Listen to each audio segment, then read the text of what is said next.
Morning વિદ્યાર્થી મિત્રો, મારું વિદ્યાલયની યુટ્યુબ ચેનલની અંદર તમારા બધાનું હાર્દિક સ્વાગત છે। ધોરણ 9 વિષય હિન્દી આપણે ચોથો પાઠ પહોંચ્યા હતા। कर्ण का जीवन दर्शन एना लेखक छे रामधारी सिंह दिनकर। तो विद्यार्थी मित्रों आपणे कर्णोने ओळखी छे। आ पाठनी अंदर एवा ज दानवीर जे ओळखाय छे एवा कर्णोनी जीवन गाथा केवुं जीवन जीवतो तो एनुं वर्णन टूंकमां आपणे कहेवामां आव्युं छे। तो विद्यार्थी मित्रों इस पाठ में कर्ण अपनी कैसा जीवन बिताना चाहता है, उसकी अंतिम इच्छा क्या है, वो सब हमको दिखाया गया है।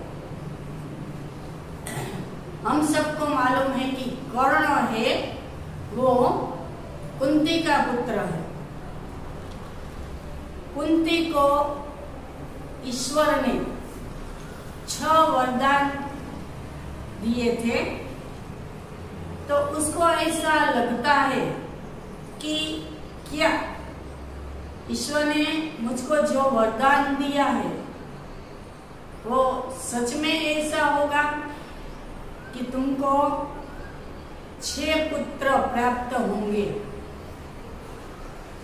तो उसको एक शंका होती है, इसलिए वह एक दिन जो उसको वरदान मिला है उसका प्रयोग करती है। तब उसकी उम्र बहुत कम थी, यौवन थी, उसकी शादी नहीं हुई। तब उन्हें सूर्य भगवान को, सूर्य देवता को याद किया और पुत्र प्राप्ति के लिए उसने प्रार्थना की। तो देखते हैं कि क्या होता है कि तभी उसको कर्ण होता है, वो उसको प्राप्त होता है। तो उसका वरदान जो सूर्य भगवान का था वो सच हुआ और कर्ण है वो सूर्य का पुत्र माना जाता है, तो सूर्य का पुत्र है। जब उसका जन्म हुआ था तब उसके शरीर पर कवच और कुंडल थे। जब तक उसके शरीर पे कवच और कुंडल होता है तब तक उसको कोई मार नहीं सकता, ऐसा वरदान था। जब कर्ण का जन्म होता है तो उसकी मां घबरा जाती है और उसको एक टोकरी में रखकर पानी में बहा देती है।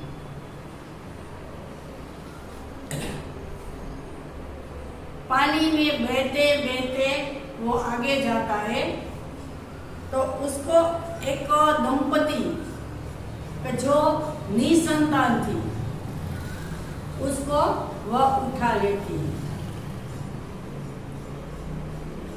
और उसका पालन पोषण करता है। तो वो था राजा के रथ का सारथी। तब से वह सारथी पुत्र कहलाता है और उसकी माता का नाम था राधा। तो राधे नाम से भी वो पहचाना जाता है। इस तरह उसकी जो परवरिश हुई थी वो सारथी के यहाँ हुई थी। जब वह बड़ा होता है तो इतना शूरवीर होता है कि उसकी बराबरी कोई नहीं कर सकता। एक दिन वह गुरु द्रोणाचार्य के यहाँ शिक्षा प्राप्त करने के लिए जाता है। तो गुरु द्रोणाचार्य उसको मना कर देते हैं, क्योंकि वो राजकुमारों या ब्राह्मणों को ही विद्या देता था। वहां से निराश होकर वह परशुराम के यहाँ जाता है। तो परशुराम थे वो ब्राह्मण को ही विद्या देते थे। कर्ण जाकर उसको प्रणाम करते हैं और उसको विद्या सीखनी है ऐसा प्रलोभन करता है। परशुराम कहता है कि मैं तो केवल ब्राह्मणों को ही विद्या देता हूँ, तुम कौन हो? तो कर्ण अपनी जो जाति है उसको छुपाता है और वो झूठ बोलता है कि मैं भी एक ब्राह्मण हूँ, मैं तुम्हारे पास विद्या सीखना चाहता हूँ। परशुराम उसको विद्या देने के लिए तैयार होते हैं। उसको बहुत विद्या दी, सबसे अच्छा बाणावरी वो बन जाता है। और जो पांडव थे वो गुरु द्रोणाचार्य के पास शिक्षा लेते हैं। वहां अर्जुन भी सबसे ज्यादा बाणावली होता है, वो भी सर्वश्रेष्ठ माना जाता है। उसको उसके गुरुजी ने ऐसा वरदान दिया था कि तुम्हारे सामने कोई टिक नहीं सकेगा, तो सबसे अच्छा बाणावली साबित होंगे। इस तरह अपना प्रिय शिक्षक को वो आशीर्वाद देता है। यहाँ परशुराम के यहाँ कर्ण भी बहुत बड़ा बाणावली बनता है। उसकी सारी विद्याएं उसने सीख ली। एक दिन गुरु और शिष्य लेके परशुराम और कर्ण उसके आश्रम में बैठे थे, तो गुरु जी को नींद आ जाती है। तो वो ऐसे ही नीचे लेट जाते हैं। कर्ण देखता है तो वो गुरु का जो सिर है वो अपने पैर में लेके अपने गोदी में ले लेता है और गुरु आराम से सो रहे होते हैं।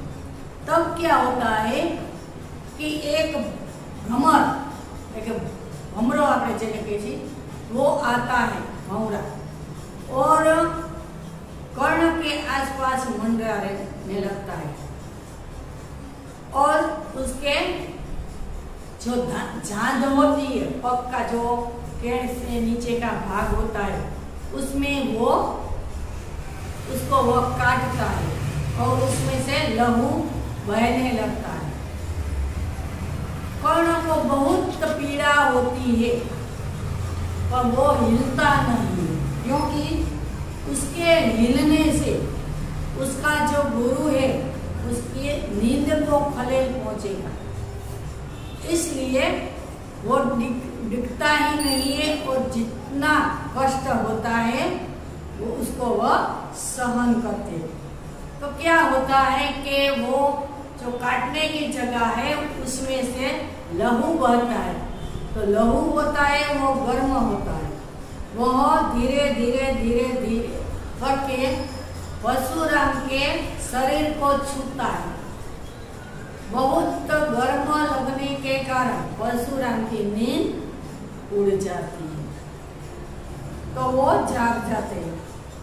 वो कर्ण को कहता है कि इतना लहू कहाँ से आया, तो कर्ण के पांव को देखता है तो ओहो इतना लहू तुमने मुझको जगाया क्यों नहीं। कर्ण कहता है तुम्हारी नींद बिगड़ सकती थी, इसलिए मैंने तुमको नहीं जगाया। परशुराम को मालूम हो जाता है कि इतना कष्ट तो एक क्षत्रिय ही सहन कर सकता है, कोई ब्राह्मण ऐसा कष्ट सहन नहीं कर सकता। तो वो क्रोधित हो जाते हैं और कर्ण को पूछता है कि तुम कौन हो, सच बोलो। तो कर्ण सच बोलता है कि मैं एक सारथी पुत्र हूँ, मेरी माँ और पिता से मुझे छोड़ा गया है, त्याग दिया है, इसलिए मेरी परवरिश एक सारथी के यहाँ हुई है।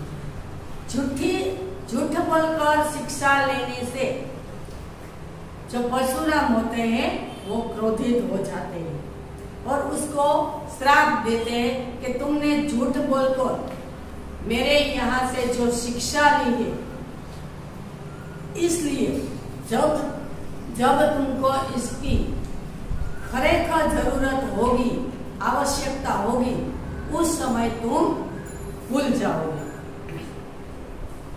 कर्ण करे तो भी क्या करे, बाद में वो चला जाता है।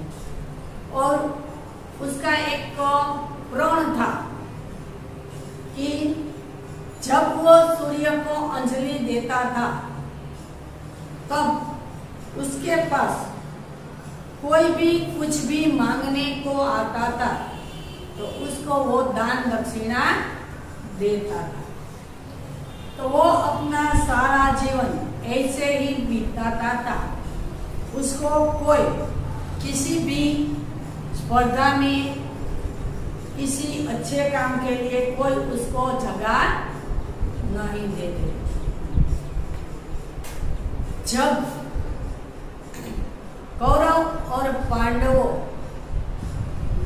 विद्या लेकर वापस आता है तब दोनों के बीच स्पर्धा होती है। उस समय कर्ण दुर्योधन की मदद करता है। उसी समय दुर्योधन उसको अपना मित्र जाहिर करता है। अब तक उसका कोई अपना नहीं था।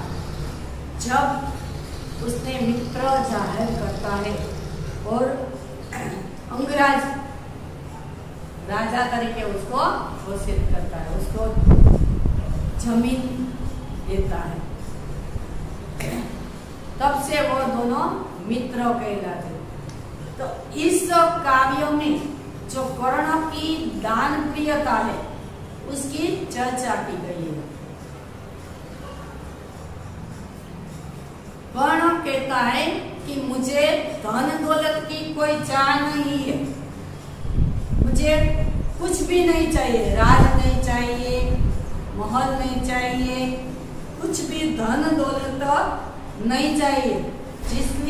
जिस तरह मुझे कुछ भी धन वैभव नहीं चाहिए, उस तरह मुझको मेरी परवाह नहीं है।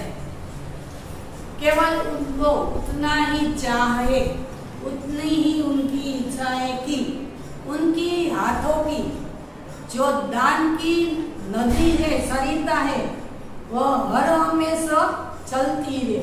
उसका जो नियम है वो किसी दिन भी टूटना नहीं चाहिए। जो वो सुबह सूर्योदय होने के साथ वो उसको जल अर्पित करता था। उसी समय मैंने कहा कि जो उसके पास जो कोई कुछ भी मांगने को आता था तो वो उसको देता था, उससे वह दानवीर कहलाने लगा। तो क्या वो कहता है कि मेरा जो करतल है, करतल के हथेली, उससे वो बेहती रहे सदा, वो मेरे हाथ से सदाई दान दे सकूं, कभी मेरा नियम न टूटे, ये भी वो आशा रखता है। और निर्धन लोग है, गरीब लोग है, जिसको पैसों की खूब जरूरत है, उसका वो दुख दूर कर सके, ऐसी वो इच्छा आशा रखता है। तो वो धन दौलत को तुच्छ मानता है कि वो कोई जरूरत नहीं है, अपना जो कोई भी काम है वो अच्छी तरह से पूरा हो सके, इतना ही धन हमको चाहिए। वो ज्यादा धन लेने की लालच नहीं करता। तो वो कहता है कि जो ये धन दौलत है उससे मनुष्य को प्राप्त क्या होता है। ये तुम्हारा बहुत अच्छा एक प्रश्न है, उसको आपको याद रखना है। तो कहते वैभव से क्या प्राप्त होता है, तो वैभव से ढेर सारी चिंताएं, थोड़ी सी हंसी खुशी, चाक चमक मिलता है। तो ढेर सारी चिंताएं मिलती है, क्योंकि जब धन हमारे पास होता है तो हम आलसी हो जाते हैं, उसका हमको अभिमान हो जाता है और हमको किसी को चमक दमक दिखाने का मौका मिलता है और क्षणिक भोग विलास मिलता है। तो उससे भी ज्यादा हमको ढेर सारी चिंताएं मिलती है। तो ऐसे धन दौलत, ऐसे वैभव से क्या है, ऐसा वैभव व्यर्थ है। जब हमारी मृत्यु हो जाती है तो ये सभी धन दौलत है वो हमको यहाँ ही छोड़कर जाना है। कहते हैं कि लोग खाली हाथ आए हो खाली हाथ जाएंगे, साथ कुछ भी नहीं ले जाएंगे। ले जाएंगे तो सिर्फ अपना कर्म, हमने जो कोई अच्छे बुरे काम किया है वही हमारे साथ आता है। तो वो कहते हैं कि जो कुछ वैभव है वो यहाँ ही छोड़कर जाना है, तो उसकी लालसा क्यों करे, उसके पीछे क्यों भागे। केवल कर्म ही करते रहना चाहिए, मैं किसी की मदद ही करनी चाहिए, जिससे हमारे साथ वो ही आएगा। आगे कहता है कि मुझसे मनुष्य जो होते, कि मारा जेवा जे मनुष्य है वो कंचन का भार नहीं धोते। कंचन का मतलब होता है सोना। सोना का जो भार होता है वो सहन नहीं कर सकता। यहाँ राजपाट की बात की गई है, तो मुझे कोई ऐसा राजपाट चाहिए नहीं, क्योंकि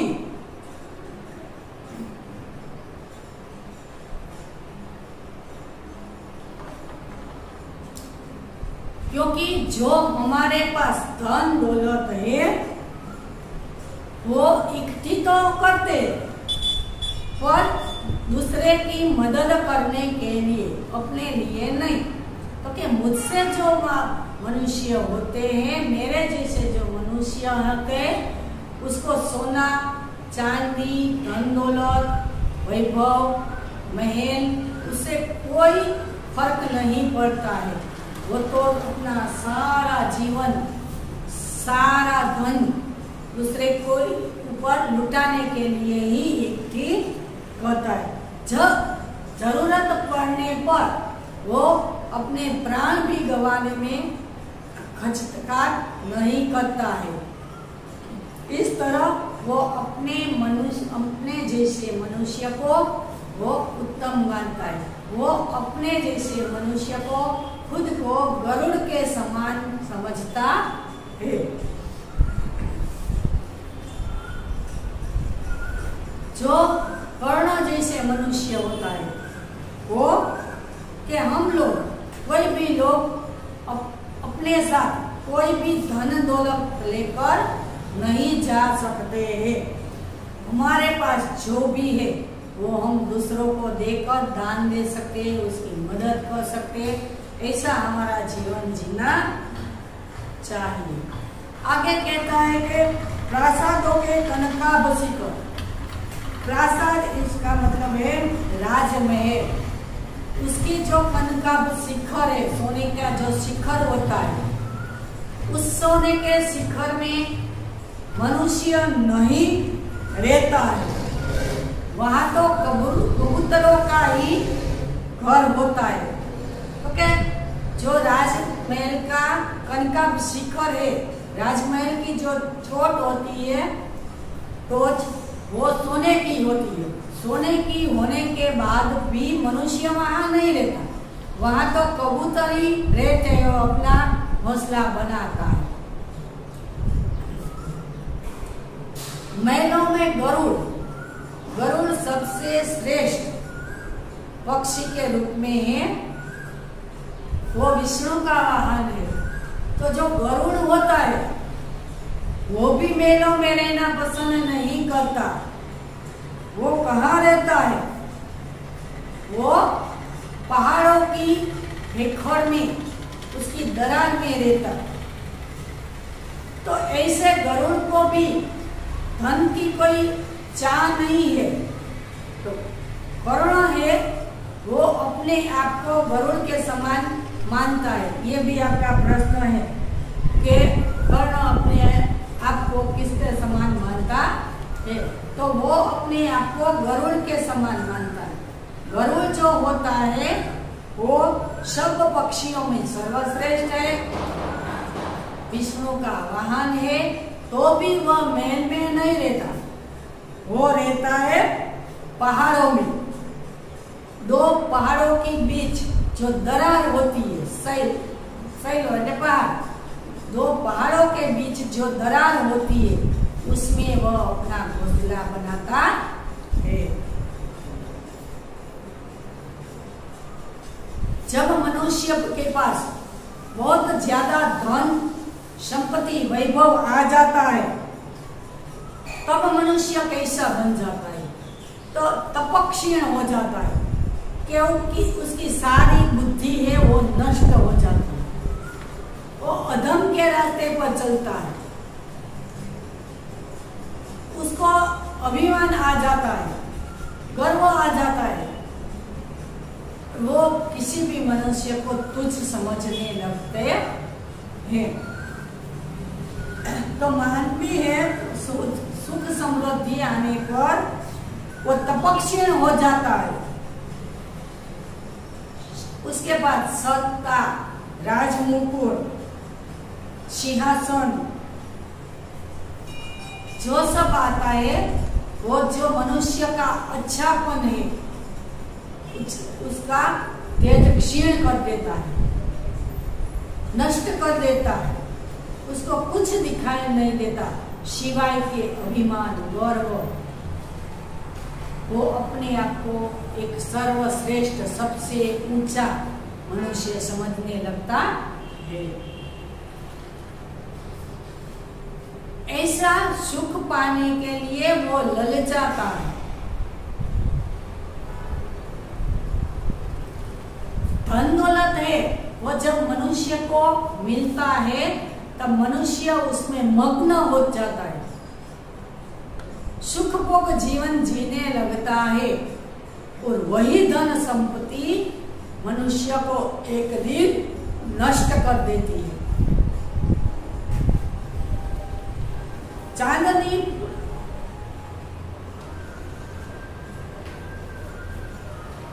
तो मनुष्य को जब ऐशो आराम मिल जाता है, तब वह एक ऐसा जीवन जीने लगता है कि उसको किसी की चिंता नहीं है। पर जब लोग ऐसे जीवन जीता है, तब उसके ऊपर कभी भी दुख आता है तो उसको वह सहन नहीं करता है। हमारे पास धूप और छाव दो होते हैं, दोनों का हमको अनुभव होना चाहिए, नहीं तो किसी का क्या महत्व है वो हम समझ नहीं पाते। तो क्या जब हम अमृत पीते हैं तो हमको ये अच्छा कैसे लगता है? जब हमको जहर का अनुभव किया होता है, कड़वे अनुभव होते हैं, मुश्किलों का सामना किया होता है, तब हमको सुख का अनुभव होता है। जो मनुष्य मुश्किलों को सामना न किया हो, उसके ऊपर कोई आपत्ति नहीं आई हो, उसमें से वो पसार नहीं हुआ हो, तब तक उसको किसी सुकून शांति का भास नहीं होता, उसका अनुभव नहीं होता।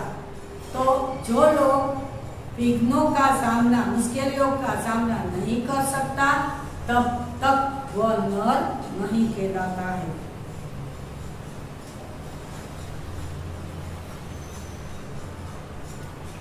तो यहाँ जो गरुड़ होता है, उसका भी एक किया है कि वो ऊंचे ऊंचे आकाश में उड़ता है। समड़ी भी ऐसी है कि वो ऊंचे ऊंचे आकाश में उड़ती है। और बारी लेकिन झरने का जल पीती है। आकाश उसका महल है, घर है, प्रपात लेकिन बारी का पानी पीता है, लेकिन नदियों का जल पीता है, झरना का जल पीता है। और सारा घर अयन है, आकाश उसका सारा घर है। विषधर भुजंग भोजन जिनका, उसका खोराक है भुजंग के साथ, वही फणिबंध छुड़ाते। ऐसे लोग ही फणिबंध नागपाश से छुड़ाते हैं। जो तूफान में उड़ते हैं, झरना का पानी पीते हैं, सारा आकाश उसका घर है, सांप उसका खोराक है, वही नागपाश से छुड़ाता है। ऐसा जो मनुष्य है वो सर्वश्रेष्ठ है, वो नर कहलाता है। और वो धरती से जुड़े रहते हैं। वो गरुड़ को अपने ओके, गरुड़, मैं गरुड़ हूँ। कृष्ण ने कहता है मैं गरुड़ हूँ, मैं पक्षीराज हूँ, मुझे ये महलों का ताज, जो राजा का अधिकार है, वो मुझको नहीं चाहिए। मेरा मित्र जो दुर्योधन है, उसके ऊपर आज विपत्ति आ गई है, तो उसको मैं किसी हाल में छोड़ नहीं सकता। कौरव और पांडवों के बीच जब लड़ाई हुई थी, तब उसने अपने मित्र के पक्ष में रहकर लड़ाई की थी। तो कि अभी दुर्योधन पर विकट आ पहुंची है, तो मैं उसको कैसे छोड़ सकूं? रण खेत पटना है मुझको, आही पास कटना है मुझको। तो के रण क्षेत्र में मुझे युद्ध करना है। और जो दुर्योधन के ऊपर, उसके आसपास जो आही पास है, आही पास है नागों का बंधन, सर्प का बंधन, उसके चारों ओर जो दुश्मन है उसको मारकर मुझे दुर्योधन को विजय दिलाने, फिर उसमें मेरी प्राण ही क्यों न चली जाए, मैं अपने मित्र का साथ नहीं छोड़ता। ऐसा इस काव्य में कवि ने वर्णन किया है। और उसका कर्ण का जो जीवन दर्शन है, उसका थोड़ा सा हमको इस काव्य में वर्णन कर उसका जीवन चरित्र हमको लिखा है। तो विद्यार्थी मित्रों, હવે પછી આપણે મળીશું ત્યારે આગળની ચર્ચા કરીશું। આભાર।